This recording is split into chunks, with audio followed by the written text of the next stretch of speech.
Israeli পণ্য বয়কটের দাবি। গোয়ালপাড়া বাজারে ব্যবসায়ীরা ইসরায়েলি পণ্য বয়কটের দাবিতে বিক্ষোভ মিছিল ও সমাবেশ করেছে।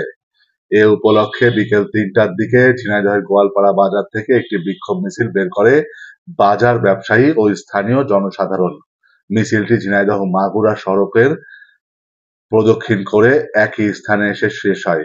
বিক্ষোভ মিছিল শেষে সেখানেই সমাবেশ করে তারা। আমরা সচেতন ভাই, আমরা সবাই চেষ্টা করব ইসরায়েলিদের বিরুদ্ধে সদা সর্বদা যেখানেই যে পরিস্থিতি থাকি না কেন সদা সর্বদা মুসলমানদের বিরুদ্ধে যারাই যাবে তাদের বিরুদ্ধে আমাদের ডাইরেক্ট অ্যাকশন। লিল্লাহি তাকবীর।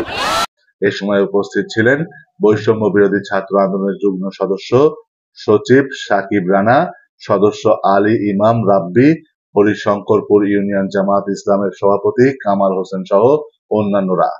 সে সময় বক্তারা বলেন, বর্তমান সময়ে ফিলিস্তিনের উপর একের পর এক যে বর্বরতা হামলা চালাচ্ছে ইসরায়েল, সেই হামলার শুধু ক্ষতিগ্রস্ত ফিলিস্তিন হয়নি, হয়েছে প্রতিটি মুসলিমের হৃদয়।